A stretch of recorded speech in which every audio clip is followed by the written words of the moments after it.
Bem, meus amigos, então, nós vamos começar o estudo um pouquinho atrasado hoje. E dando prosseguimento ao nosso trechinho de estudos, nós viemos estudando até o versículo 5º do capítulo 1º da segunda epístola de Pedro. E hoje, então, a gente entraria no capítulo 6º, que é onde a gente está falando sobre o autodomínio, que é um componente a mais da prática espiritual. Daí, então, eu vou ler todos os 5 e a gente chega no 6º, eu leio de novo com calma e a gente conversa um pouquinho sobre ele. Então, o texto diz assim: Simão Pedro, servo e apóstolo de Jesus Cristo, aos que conosco alcançaram fé igualmente preciosa pela justiça do nosso Deus e Salvador Jesus Cristo. Graça e paz vos sejam multiplicadas pelo conhecimento de Deus e de Jesus nosso Senhor. O seu divino poder nos deu tudo o que diz respeito à vida e à piedade, pelo conhecimento daquele que nos chamou por sua glória e virtude.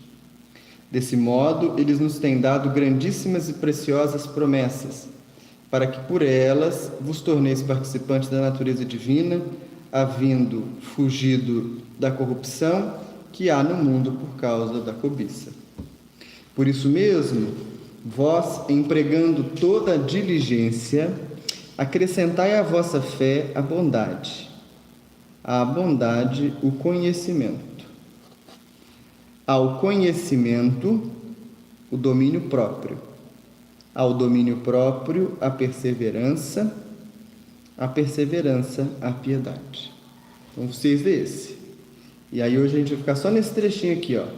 Ao conhecimento adicionai o domínio próprio. E depois ele vai propor que ao domínio próprio a gente acrescente a perseverança. Daí a gente já vê que o roteiro desse processo de ascese que ele está apresentando para nós começa com a diligência, na tomada de consciência, no momento da escolha, passa para a fé, que é o combustível que vai alimentar todo o resto do caminho. Da fé, ele esbarra na bondade, na virtude ou no trabalho, que é a condição da gente se colocar operoso. Do trabalho ao conhecimento, que é quando a gente começa a ler a realidade por lentes um pouco mais completas, né? Lentes um pouco mais complexas, inclusive, de relacionamento com a realidade, porque o trabalho pelo trabalho pode se tornar um objeto mecânico de prática, quando você faz sem entender o que está acontecendo. Mas, da mesma maneira, o estudo, quando ele é descolado de uma prática íntima, ele também se torna alheio à realidade. De maneira que a gente não espera que a nossa atividade seja somente uma atividade de trabalho externo, material, como também não espera que seja só uma atividade de estudo. E o autor da epístola nos convida a fazer numa ordem um pouco diferente daquela que a gente está acostumado. Ao invés de o estudo preceder o trabalho, diz não, o trabalho precede o estudo. Que aí ele vai dar um colorido, um perfume diferente, até mesmo nas coisas que a gente vai ler. E isso é muito interessante, porque na medida que existe uma vivência prática do trabalho, a gente vai lendo os textos, vai ouvindo as pessoas, ou vai assistindo a grupos de estudo, reuniões mediúnicas, e aqueles casos que aparecem ali começam a chamar a atenção por detalhes que de outra maneira a gente provavelmente sequer perceberia que estavam ali. Detalhes pequenos. E aí ele vai continuar dizendo para nós que ao conhecimento, então, a gente deveria adicionar o autodomínio. E é muito legal a forma como ele constrói tudo isso, né? É incrivelmente legal. Vocês chegaram a ver alguma coisa do autodomínio? Eu vi só o significado, porque onde eu procurei não tinha nada de interessante assim ligado à parábola. É? Ao trecho. E o que você viu de autodomínio? Eu vi também, agora que eu lembrei, eu vi uma daquelas cartas do Estevão, no livro, que ele fala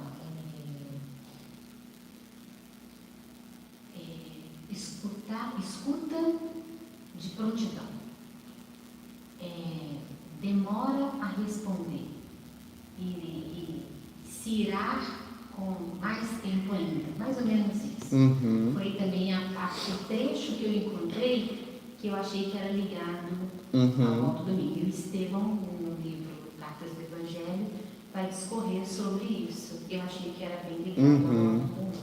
Sim.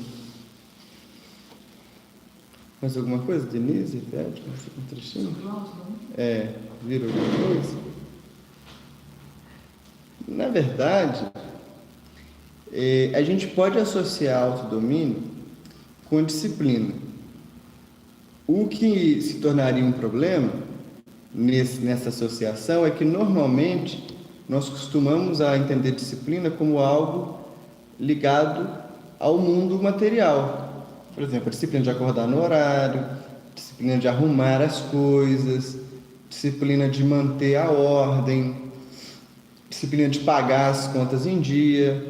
E aí não é dessa disciplina então que o texto está falando, dessa disciplina exterior, que é mecânica também, né? E essa disciplina material, ela pode ser cumprida uma vida inteira sem gerar quase nenhum benefício para a alma. Porque a disciplina a qual o autor da epístola se refere, ela está muito mais ligada a uma disciplina moral. Ou seja, não é bem uma disciplina com as coisas do mundo enquanto finalidade. Essas coisas do mundo vão ser para o praticante espiritual sempre um meio. Ela vai ser uma disciplina em relação aos nossos impulsos para agir. Ou seja, ela vai ser uma disciplina em relação às nossas paixões, às nossas compulsões, aos nossos hábitos ruins, né?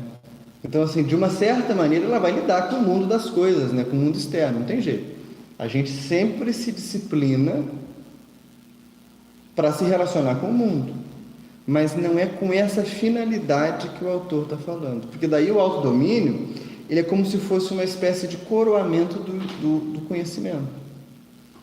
Porque veja só, é uma coisa muito curiosa a gente ver, né? Pensar.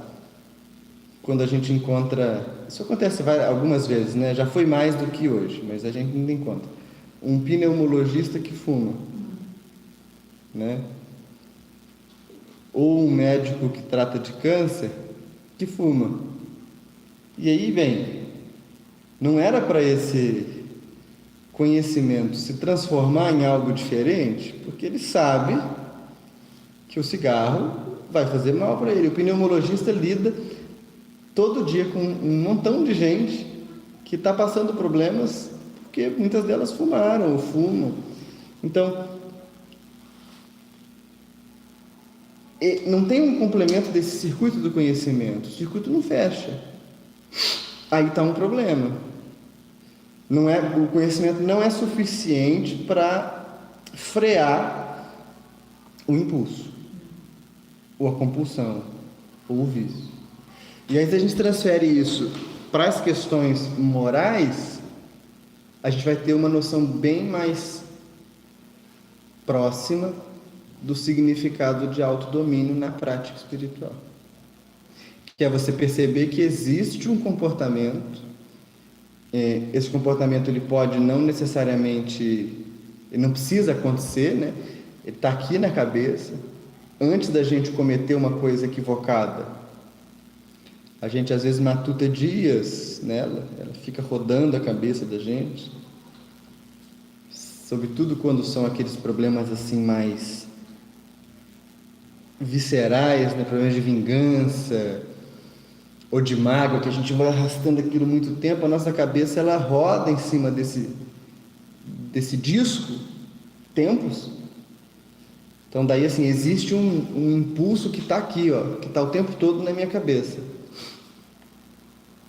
Mas à medida que eu vou estudando e observando lá na prática, como que o estudo que eu estou fazendo, que o conhecimento que eu tenho é capaz de gerar uma nova realidade nos outros, né? Eu fico diante de um problema. Que é exatamente o problema de como eu posso ser médico de uma outra alma se a minha está profundamente adoentada ainda. E isso é uma coisa que nós aqui no Ocidente não valorizamos nem um pouco.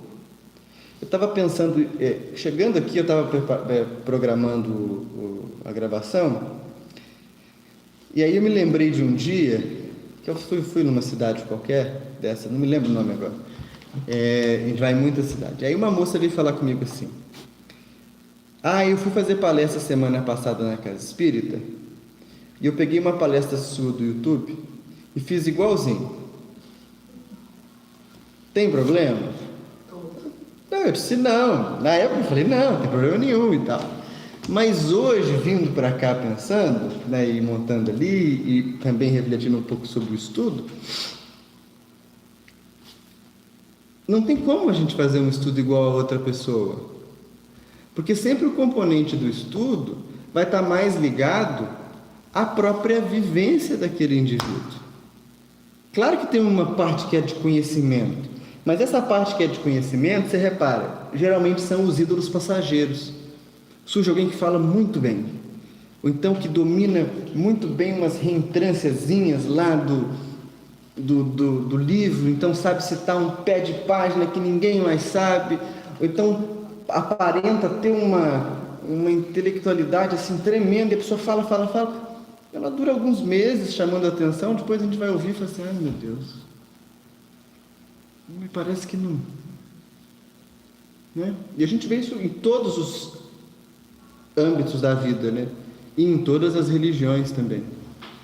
Agora, quando a gente ouve alguém que às vezes tem uma capacidade de se expressar um pouco mais limitada, talvez tenha um domínio razoável de um livro ou de um texto, mas aquela pessoa tem uma prática regular em cima daquele material que ela está estudando, a gente nunca se cansa de ouvir. E acontece uma coisa muito curiosa. Os momentos de aprendizado com essa pessoa não são só os momentos solenes, os momentos da casa espírita, da igreja, passam a ser os momentos da convivência com ela a cada instante. Daí você tem a oportunidade de tomar um café com ela, você quer tomar, você tem a oportunidade de ir na rua comprar um presente para alguém com ela, você quer comprar, você tem a possibilidade de fazer uma viagem, você quer fazer, porque é como se ela transpirasse um pouquinho de algo mais. E esse algo mais, a gente pode entender como uma espécie de mapa. Qual que é o mapa? É o mapa da trilha, né, desse caminho do autodomínio. Então, assim, vejam só. Se a gente começa a falar muito de paciência, não tem como a gente tratar de paciência se não houver um exercício nosso de cultivo da paciência. E isso dá curto-circuito na cabeça de muita gente, porque daí a gente entra num discurso perigoso, fala, mas ninguém então está capacitado a falar de nada. A gente não pode nivelar as nossas, as outras pessoas pelas nossas misérias. Então, um exemplo simples aqui entre nós, né? Por exemplo, se a gente precisasse fazer uma condução de um trabalho sobre conflitos familiares, a Denise estaria altamente capacitada pela própria experiência de trabalho dela. Associar isso ao espiritismo é uma coisa muito mais simples do que pegar alguém que não tem essa expertise ou que não tem esse campo de prática. A mesma coisa se a gente pensasse da saúde, né? enfim, com a Melissa, ou com sala de aula, pensando na Ivete. Então, existe um campo da nossa vida que a gente fez tanto, que a gente faz com facilidade. O que não significa que é fácil para todo mundo. Pode ter alguém que aparenta ser muito melhor do que nós, mas não vai conseguir fazer. Agora, a gente tem que transferir isso para o campo da prática do Espírito. Aí que começa, então, a nossa verdadeira batalha interna. Não tem batalha quando você está só na fé, não tem batalha quando você está fazendo o trabalho, não tem batalha quando você está estudando, não tem. A batalha surge no momento do autodomínio. Mas e quando eu estou indo lá fazer o trabalho voluntário, eu sinto uma preguiça da morte, eu não quero ir. Bem, não é o trabalho que é o problema para você, é o autodomínio. Entende? E não existe progresso espiritual sem disciplina. Não existe. Quando você estuda sobre a formação de um monge budista, são anos de estudos disciplinadíssimos. Anos e anos e anos e anos. Décadas, algumas vezes. Mas isso não importa no sofrimento, né? Esse autodomínio. Como assim? Porque você é obrigado. Sim. Não deixa de ser essa disciplina, não deixa de ser um sofrimento. Sim. Começa como um sofrimento. Mas por que ele parece um sofrimento para nós? Por conta da rotina da nossa mente. Então, a nossa mente, normalmente, ela se desenvolve numa rotina que ela vai buscando sempre o conforto.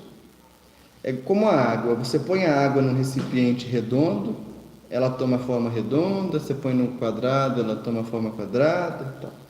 Só que a nossa mente, via de regra, está congelada. Então, você pega ela redonda e põe num pote quadrado, ela tem que derreter até tomar aquela forma. Esse processo de derretimento é que é doloroso, porque ele incomoda. E normalmente a gente já passou 10, 20, 30 anos, 40 da vida, 50 ou mais, numa determinada forma. Tanto que a gente diz assim, depois de certa idade a pessoa tem credencial para falar mais verdades e tal. Na verdade, o que é isso? A gente confirma essa forma da mente, né? Essa inércia da mente. A mente está no movimento, que talvez ela teve que se policiar a vida inteira para não entrar nele, porque ela estava no trabalho, eu não sei aqui, eu não sei ali. Mas aí chega um momento que ela não precisa mais se policiar, já está com a vida feita, já tem os filhos criados. Vai fazer o quê? Vai ser o que é, né? Vai abrir, vai falar, vai fazer. E está tudo certo. É aí que a gente começa a prática espiritual.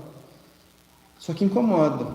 Não é bem um sofrimento no sentido de que não tem uma consequência ruim. É uma espécie de sapato que você calça novo que te aperta o pé. Mas aí o dono da loja diz assim, se você usar, ele vai ceder e daqui a pouco ele vai estar funcionando direitinho para você.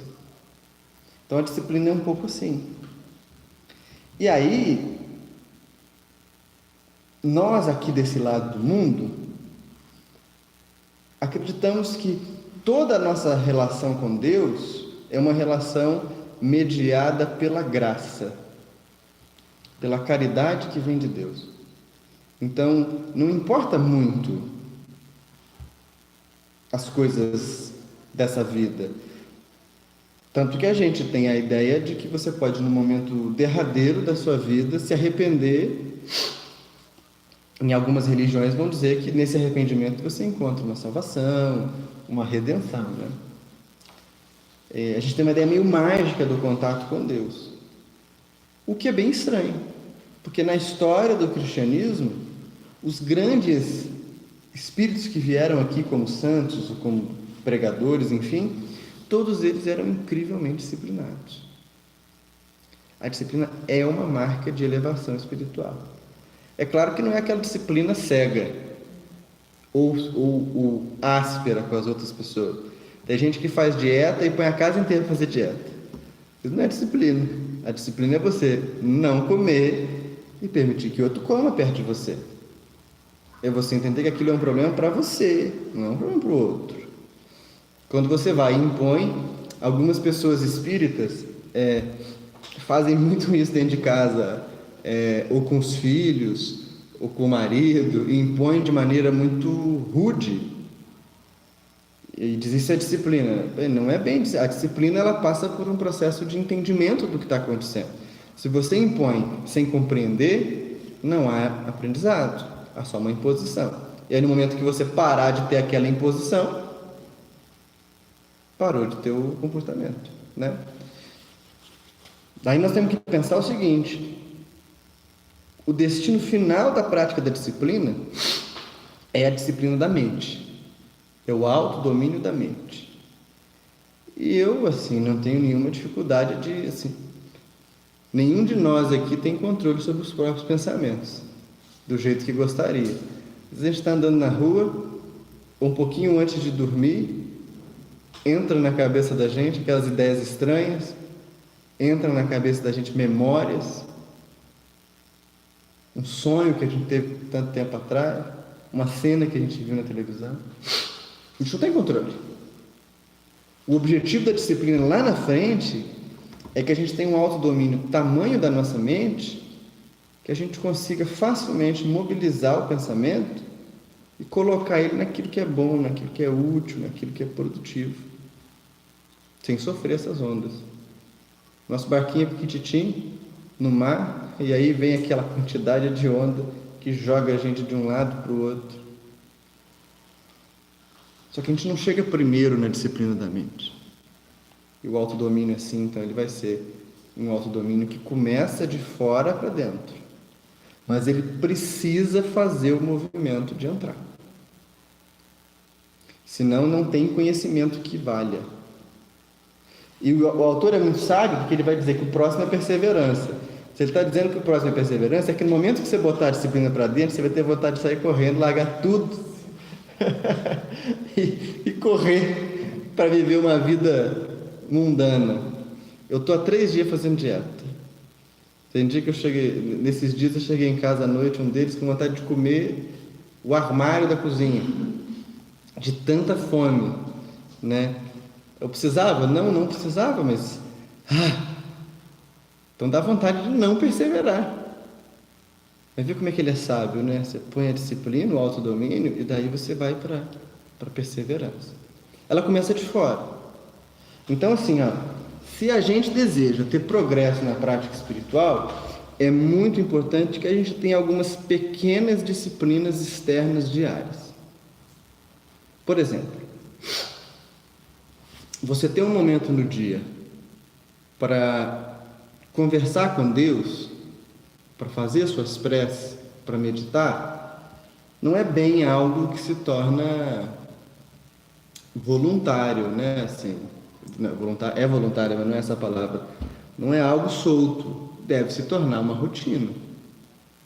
Mas eu tenho que parar, então, sentar de tal... Não, você pode fazer isso caminhando, você pode fazer isso tomando banho, você pode fazer isso em algum momento que você está andando de ônibus, enfim.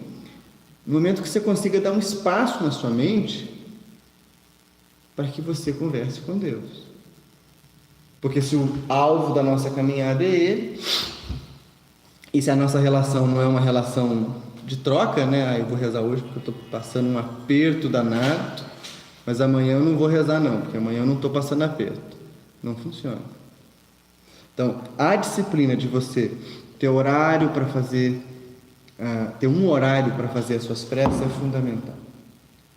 Assim como é fundamental a disciplina externa da gente assumir uma determinada tarefa e cumprir na casa espírita ou na religião que a gente tiver. Cuidar um pouco da alimentação. É engraçado, né? Porque antes do Espiritismo surgir, quase 100 anos antes, houve um sueco chamado Emanuel Swedenborg. E o Swedenborg, ele é um caso bem curioso. Ele era engenheiro, matemático, biólogo, numa época que todo mundo era tudo, professor de uma academia de ciências, e tinha se dedicado a 1000 coisas, um dia ele estava comendo e apareceu um espírito para ele. E esse espírito disse para ele assim: come menos. Primeiro conselho que o espírito deu para ele: come menos. Você tem que aprender a sorver a qualidade mais do que a quantidade da comida. E por que é curioso, né? Porque esse mesmo espírito, no segundo conselho que vai dar para ele toma nota de tudo que eu vou te dizer, porque eu vou revelar para você o verdadeiro significado dos evangelhos. E aí o Swedenborg escreve uma obra vasta, bem difícil de ler, mas bem interessante, que fala do mundo, da vida no mundo espiritual, da relação com Deus, tudo isso. Mas o primeiro conselho do Swedenborg, faço ideia que ele não deveria comer com moderação, né? Senão o espírito não ia dar o conselho para ele, era coma menos. Daí a disciplina vai passar também por nós, nesse ponto externo do autodomínio, a lidar cada vez melhor com os impulsos que a gente tem para ter um prazer a qualquer custo. Que hoje isso é facílimo, né? A quantidade de açúcar que a gente ingere num ano hoje deve ser mais do que uma pessoa ingeria de açúcar na vida dela há 100 anos atrás.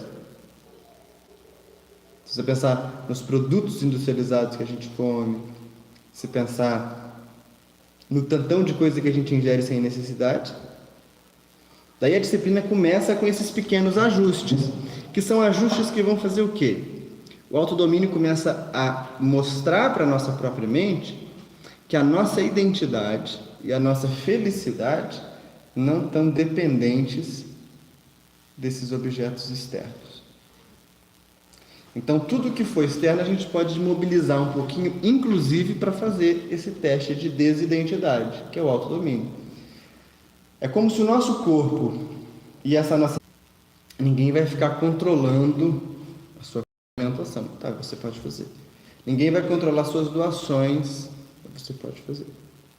Quando a gente vence esse primeiro momento de autodomínio externo, a gente passa por um momento intermediário, que é o autodomínio do nosso mundo emocional. É o autodomínio das nossas paixões propriamente ditas. As paixões. E como que funciona esse autodomínio? Ele é um pouco mais complicado.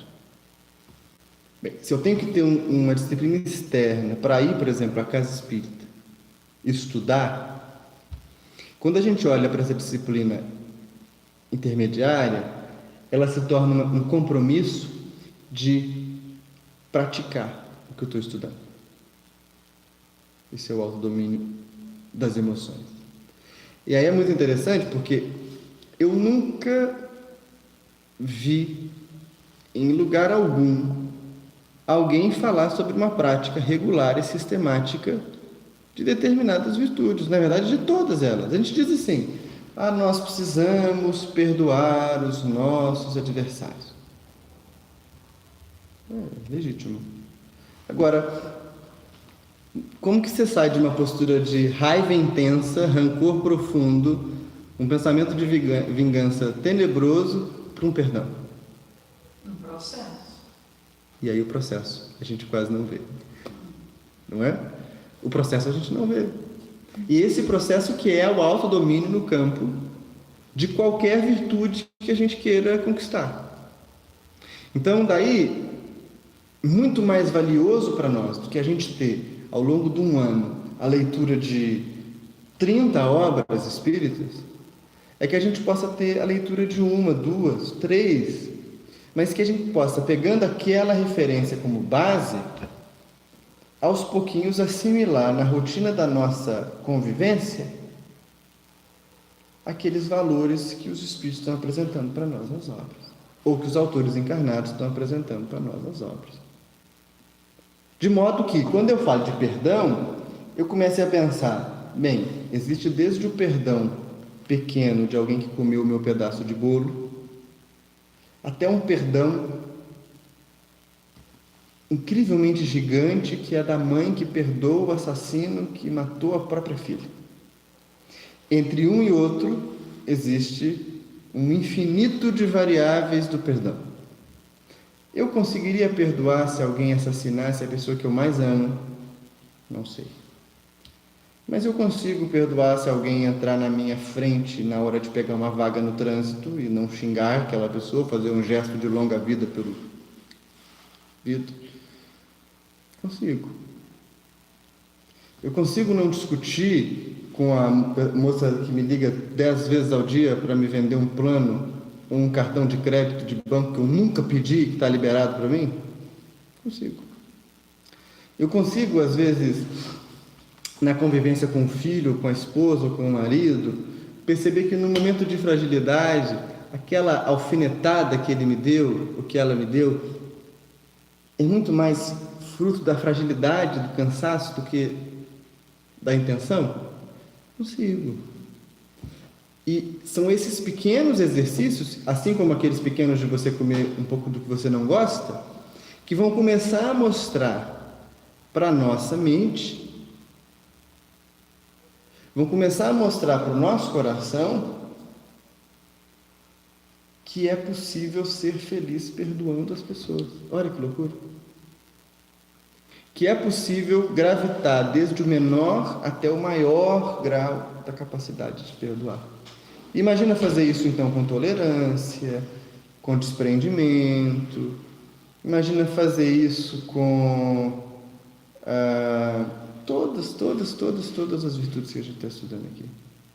É quase pegar aquele capítulo do Evangelho segundo o Espiritismo, o Homem de Bem, e debulhar linha por linha, parágrafo por parágrafo, trazendo para o nosso dia.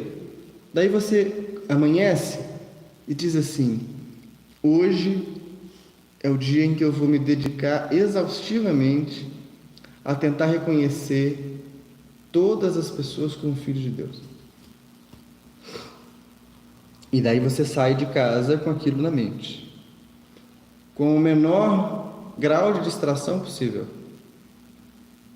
Você olha para o moço da banca, olha para o feirista, nem fala isso, não fala isso, feirista? O moço da feira? Feirante, isso. Olha para o farmacêutico, para o motorista de ônibus, para a pessoa que vai te atender onde você for almoçar, o médico, professor, você faz isso. O aluno. Aos poucos, algo muda na nossa percepção. O corpo já está mais dócil. E a gente começa a amansar e a dominar as emoções. Mas não há ruptura, não há imposição em nenhum momento. O que existe é um esforço legítimo de domínio das más tendências.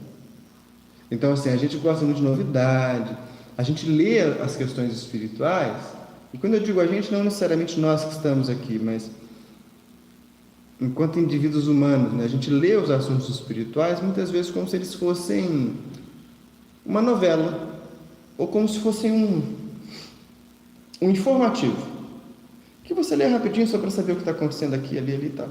Mas não, eles são realmente uma pedra de ouro para a gente fazer um colar, Daí a gente tem que polir, lixar, cortar, derreter, modelar. E se você fizer isso tudo com ensinamento, você pode ir lá. Que é o que o Chico fazia. O Chico viveu a vida inteira dele praticando autodomínio.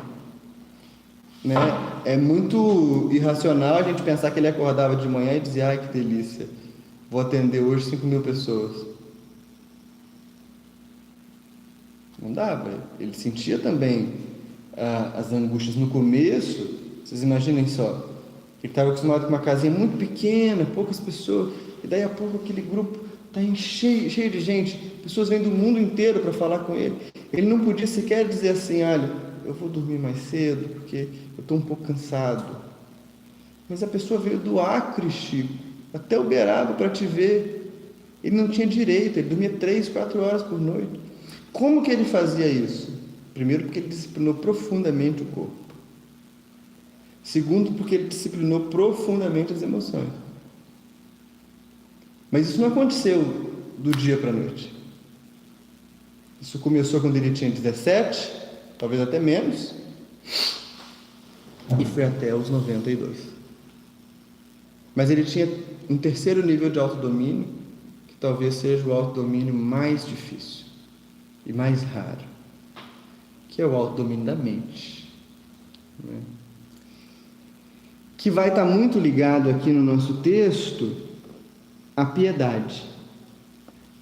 Por quê? Vejam só, ele vai dizer assim, ó, ao autodomínio acrescentem a perseverança, e a perseverança, a piedade. Ou seja, a piedade é o cume dos Cristos, né? Enxergava todo ser humano, todo indivíduo, todos,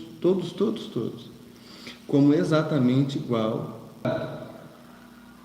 Ele não estava olhando, vendo, aquele ali é adúltero, aquele ali falsifica não sei o quê, aquele ali bate na esposa. Ele não via isso. Ele via, são todos exatamente como eu. O que os impede de revelar essa natureza é a ignorância. Então, eu não tenho que ser adversário deles. Eu sou adversário da ignorância. E essa é a grande característica dos espíritos puros, ou dos espíritos superiores, já que dos espíritos puros, ou dos espíritos superiores, já que a gente tem bem dificuldade de lidar com o espírito puro, né? Dos espíritos superiores. Essa capacidade de perceber que os outros não são maus, estão perdidos, estão confusos, mas são essencialmente bons. Quando a gente inverte isso e a gente acusa a pessoa, o que a gente faz? Imagina uma cena bizarra. O indivíduo vai, pega um pedaço de pau e agride o outro. Aí você vai exercer a justiça e você prende o pedaço de pau. Não é o pedaço de pau que bateu na pessoa. Quem bateu foi um sujeito, foi outro indivíduo. Daí assim, quando a gente pega e olha para alguém e diz assim, você é mau.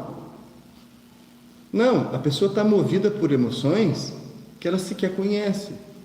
Ela está movida por confusões que ela não sabe administrar. Por isso ela faz o que faz. Se você consegue levá-las a mudar essa percepção e essa emoção, ela deixa de ser uma pessoa má, né? Ela deixa de agir de maneira má. Aí que está o X da questão. E esse é o grau máximo do autodomínio. Porque é quando o indivíduo olha para o outro e enxerga a si mesmo. Mas ele já dominou a matéria, então se ele precisar virar noites e noites e noites e noites em tarefa, não tem nenhum efeito. Ele já dominou as emoções, ele vem praticando, então quando alguém vier dizer para ele assim, eu estou com medo, ele sabe o que é ter medo, ele sabe como que ele fez para vencer o medo, ou pelo menos ele está no caminho, ele tem um rastro, e como ele já dominou a matéria, ele sabe que ela é facilmente dominada. Como ele já tem alguma familiaridade com o mundo do coração, ele consegue estar tranquilo, espontâneo na convivência com os outros. Ele olha os indivíduos e pensa, meu Deus, é igualzinho a mim. Talvez igualzinho a mim há 10 anos, há 3 anos, há 300, mas é exatamente eu. E aí, então, não tenho que agir contra ele. Eu tenho que agir pela iluminação dele. E por que isso é possível? Porque já tem todas as etapas anteriores. O mais importante disso tudo, que a gente vai sempre voltar para lá se a gente perder, é a fé, né? Porque o que vai fazer você ser bom é a esperança da fé. O que vai fazer você estudar é uma vontade de compreender melhor essa fé.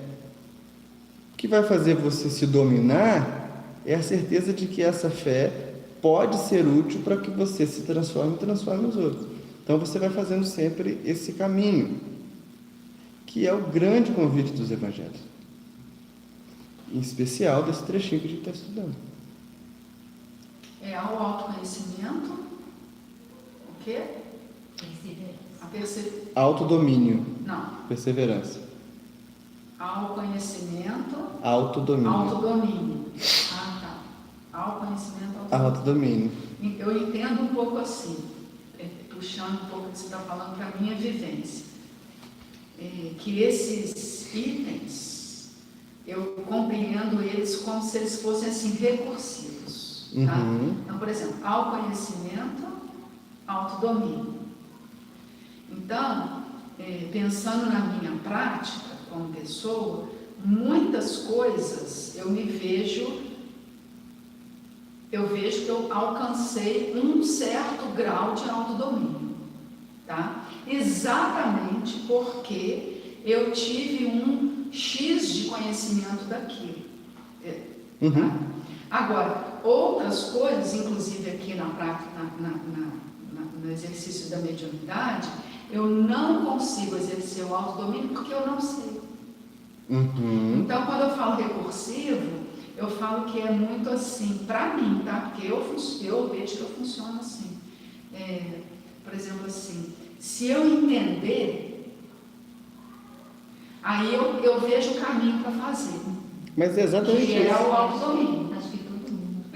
Mas se eu não tiver uma literatura, ou um conhecimento, ou uma pessoa para falar, é isso por causa disso, e junto comigo desenvolver a razão, o entendimento em cima daquilo, aí eu fico perdida.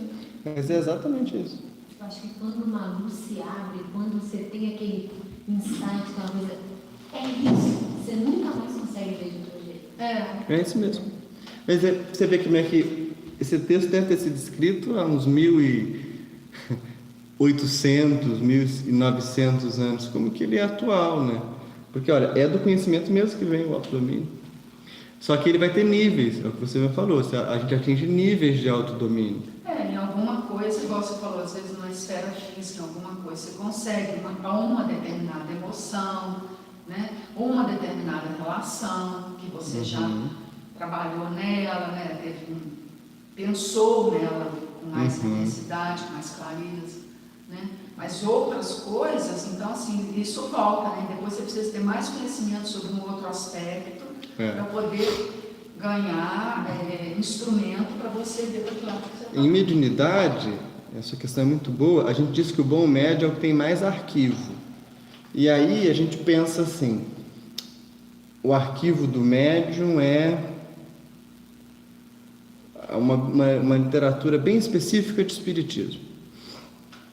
Não é. O arquivo bom do médium é a própria vivência, a experiência de vida dele. Porque isso que a gente está aqui decompondo de maneira didática, para a gente entender uma disciplina do corpo, uma disciplina da emoção e das relações, uma disciplina mental, o médium vive todas ao mesmo tempo. Né?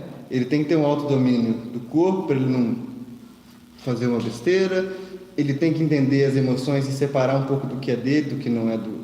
E ele tem que ter uma visão, ou seja, de que aquele indivíduo que está ali, daquele espírito que está comunicando, pode aparentar ser o próprio demônio, mas é alguém que está só confuso. Né? É ao mesmo tempo, o melhor arquivo para o médium é o arquivo da própria vivência. Também não é estranho a gente ver que os grandes médiuns que a gente conheceu, todos tiveram uma trajetória de vida desafiadora. Problemas, provações na família, dificuldade. Por quê? Porque na medida que ele se educa e lida com aquilo, se disciplina naquilo, se domina naquilo, ele vai se dominar em quase todas as coisas que vieram do mundo espiritual. Como nós já vivemos numa realidade, um pouco de transição, né? Daí a gente não tem ainda... Eu não posso nem dizer isso, estou dizendo aqui uma bobagem. Mas para nós que não vivemos uma relação de muito sofrimento extremo, aí a literatura vai nos ajudar. Né? Aí a experiência de outras pessoas narradas para nós vai nos ajudar. Mas na época que o Chico começou a ser o Chico, ninguém narrou nada para ele. Isso que é a questão mesmo da própria experiência de vida, né? Quando os médiuns lá de Kardec foram médiuns pela primeira vez, ninguém tinha contado nada para eles. Eles não sabiam o que estava acontecendo. Mas eles tinham uma trajetória de vida. E essa trajetória foi se tornando útil para eles. Na verdade, quando a gente olha para esse conhecimento todo aqui, e a gente decompõe exatamente porque somos como crianças espirituais. Porque para um espírito um pouco mais elevado que a gente, não tem como se separar. Onde termina a fé e começa a bondade? Onde termina a bondade e começa o conhecimento? E onde termina o conhecimento e começa o autodomínio? Não existe. né? É tudo uma coisa só, mas nós não entendemos desse jeito. Se alguém falar assim, seja amoroso, implicitamente ele está dizendo isso aqui tudo, porque o último é o amor. Então, nós não temos esse domínio. Daí, de maneira didática, igual a gente faz com a criança. Hoje em dia não usa nem mais fazer, né? Mas antigamente era B com A, Ba, L com A, Lá, B-A-L-A, bala. Aí a gente vai assim, fé com bondade, bondade com conhecimento, fé, bondade, conhecimento, até que chega uma hora que a gente perde essa necessidade de referencial. E isso tinha que acontecer o quanto antes, né? Assim, o quanto antes. Na sexta-feira, o Humberto, aqui na reunião nossa, o Schubert, ele contou uma história de Tomás de Aquino que é muito, muito bacana e muito conhecida. Tomás de Aquino foi o grande teólogo da Igreja Católica, o grande mesmo. E tanto que a teologia ela tem uma parte pré Tomás de Aquino e uma parte pós, e é bem delimitada, a sofisticação do pensamento dele é grande. E ele escrevia sobre tudo que vocês imaginarem. Um dia ele teve uma experiência, um transporte. Ele se viu fora do corpo e foi a uma região superior e teve uma experiência de conexão com Deus. Aí ele voltou. Quando ele voltou, ele não escreveu mais nada. Depois da iluminação, o silêncio, ele dizia. Depois da luz, o silêncio. Por quê? Porque não tem como falar. Assim, não tem como você não diz mais por palavras, né? Você vai dizer pela conduta, você vai dizer por outros meios. E a gente precisa ficar atento para esses modelos de comunicação e de experiência que vão surgir ali na frente. Enquanto eles não surgem, a gente vai seguindo essa rotina mais básica. E o bom de ter um roteiro é que a gente pode separar e praticar bem pedacinho por pedacinho, trechinho por trechinho. A gente pode voltar a cada momento revisando esses valores em nós. Então, muito bem, como anda a minha fé? Como anda a minha diligência? Como anda a minha bondade?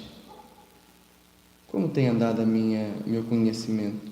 Você pode a cada momento reformando isso dentro de você, né? Agora, quando a gente chegar na piedade, que é a visão pura, aí a coisa muda. Na piedade, o caminho espiritual fica obreiro. Então, quando você olhar um indivíduo que tem pura, ele não para, ele é incansável, ele produz o tempo inteiro, ele tem é o Chico, um fôlego, né? Tem outros, tem vários, muitos até. A gente acha que é pouco, não tem muita gente, graças a Deus, que é boa assim. Mas chegou na visão pura, você não volta atrás mais. E a sua vida muda. Não precisa de holofote, não precisa de nada. A Dona Ivone da Amaral Pereira terminou a vida reclusa, mas numa tarefa intensa. Eu li algumas cartas dela essa semana, e numa delas ela diz assim, a gente tem que fazer muito trabalho com os presos, os detentos, porque muitos deles se regeneram na prisão.